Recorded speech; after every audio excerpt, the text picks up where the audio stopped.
This video is going to walk you through creating your first project in Netbeans, and we're going to finish it up by committing that project. Before we even write any code, we're going to commit the project files to our Subversion repository. Before watching the rest of this, you should have downloaded and installed Netbeans 8.2. You should also have created your password hash together with your username and sent it to me and received verification that it's been uploaded to the server. Now, assuming all of that has been done, when you first run Netbeans, it will look something like this. And it'll give you this screen every time you start up unless you uncheck this little box that says Show on Startup. So I'm going to uncheck that and then close this page by clicking on the little X here on the tab. And now we see the main work area for Netbeans. On the left is going to be navigation, and on the right is going to be where our source code and output and various other windows will be. Right now there's nothing there. Netbeans organizes everything by projects, and so to create a new project, we either click on this brown icon in the toolbar, or we can click on File, New Project, or we can use the keyboard shortcut. As you notice, I'm running on a Mac, and so that would be Shift Command N. If you're on Windows, it's probably Shift Control N. Regardless of how you get there, the easiest to me is just clicking on this little toolbar icon, and that brings up this dialog in which as you can see, we can create a number of different things. With the plugins that Netbeans has available, there are lots of other types of projects that can be created, but we're talking about Java in this class, so we're going to create a Java class library rather than an application. And there are reasons for that don't really matter. So we'll say next, and then we give our project a name, and the name I want you to give it is CS2173 code. Why? Because CS2173 is the name of the course, and code is where we're going to be putting the code. So you can check or not check the library thing. It turns out we can fix that up later. So we can just finish, and then we see the project that's created. And if we open up that, we see that there's source packages under libraries. Currently, the only library is the JDK, which of course is going to be required. Source packages are going to be where we put our source code, as you can guess. If we click on the middle tab that says Files, we can see a little bit more here. So as we can see that there's something called a build XML. That's an Ant script that directs or configures the various tasks that Netbeans does. There's a folder called NB Project, and that's we should never really edit that. That's just some internal files that Netbeans does to keep track of things. And SRC, which stands for source, is where the source code goes. So now we've created our project where we're going to start writing code in the next video, but for now we need to check it into Subversion. So getting to this point should be fairly straightforward. Now, making the handoff to Subversion sometimes requires a little bit of patience. So to do that, what we can do is we can either right-click on the project. Make sure you're clicking on the project itself, not anything below it.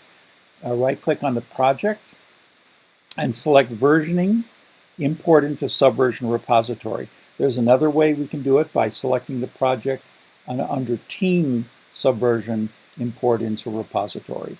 Again, regardless of how we do it, we will come up with another dialog and then a little red warning that says invalid SVN URL file. Subversion uses URL and to communicate and specify which repository you're dealing with. And unless you've been asleep for the past 20 years, you know what a URL is. When we open this up, we see that there are the 5 different protocols that Subversion supports. One is called File. That's only for local. We're not going to use that. The other is HTTP. Again, that's the normal hypertext transfer protocol that's unencrypted. There's SVN has its own special one, and this is SVN over Secure Shell, but we will be using HTTPS, which is the normal hypertext protocol over Secure Sockets Layer. That's what the S is. And the reason for that is because everything is going to be encrypted as it goes back and forth to the server. So now we need to specify what the server name is. Notice here it says host name. Well, our host name is eos.nps.edu. Notice this is all lowercase. Then it asks for the repository path. So the top level of that is svn moves, all one word, again, all lowercase. And then the final part of the URL is your username, your login name. So the way it's been set up is that under this part of the server, each one of you has a one that's specified by your username. Now, to authenticate, you need to also give your username and the password that you specified. And then if you check save username and password, you won't have to keep typing it in again and again because it'll just save it. Then certificate, here's the scary thing that happens, server certificate verification failed. And now, because we're using Secure Shell, or not Secure Shell, a Secure Sockets Layer, that means that a certificate is being issued by the server, and this is saying, okay, the certificate, it says it's not issued by a trusted authority. Now, the certificate in question, in fact, has been issued by DoD. This is an official DoD certificate. So for whatever reason, they don't trust DoD. Maybe there is something they know that we don't, but for our purposes, we are going to trust it. And if you click accept temporarily, then you'll have to keep going through this each time. If you reject it, then you're not going to be able to do anything.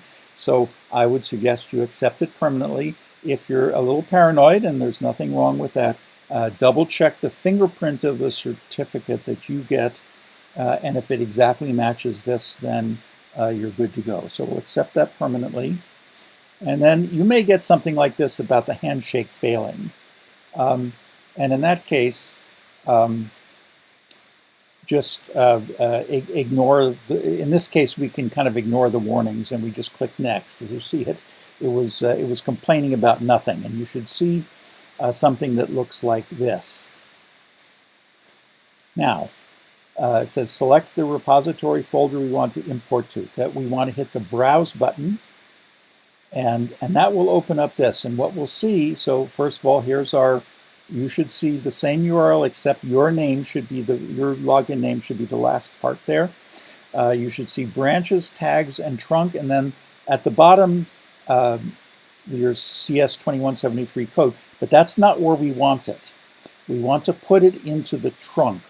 So what you should do is select trunk, and then click this button that says into a new folder, and then it will suggest the right name, CS2173 code.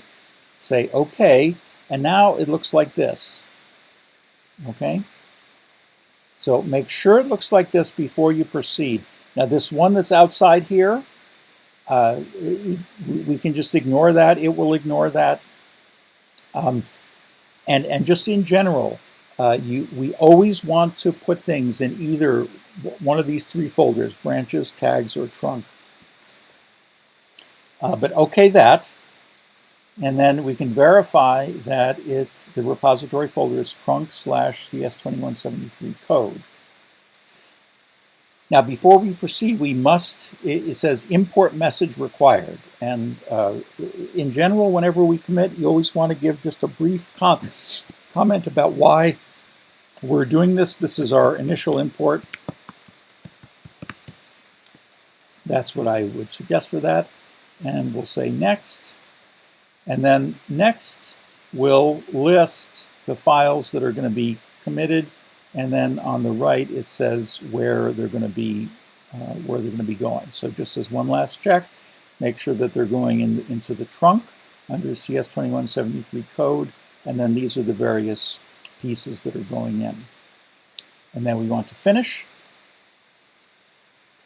And then when it's all done, we can verify that it is gotten in by right-clicking, select Subversion, Versioning Info, and it will tell us relative path trunk CS2173 code. The status is that it's up to date. The resource URL, let's expand this to just see what everything is. Okay, so it's a lot of different information. Your revision should be like around 1 or 2. Mine is 122 because I've been using this for a while. Again, notice the relative path, the status, the resource URL, that's exactly where it goes. The repository root URL, that's that first one that we did. Again, the revision. Every time we commit, it will click up the revision, and then the last change date. So the server keeps track of all this, so we don't have to.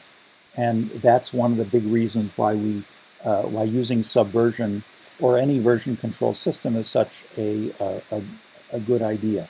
Because every time we commit, it will keep track of everything. It will never lose anything that we commit. And so even if we drop our laptop into the into the bay or lose it by some other means or have a crash, then anything that's committed on the server will always be there. So just to review, we have opened up Netbeans, we have created our first project, and we have checked it into Subversion. And if we've gotten to this point, we're now ready to start rocking and rolling with code.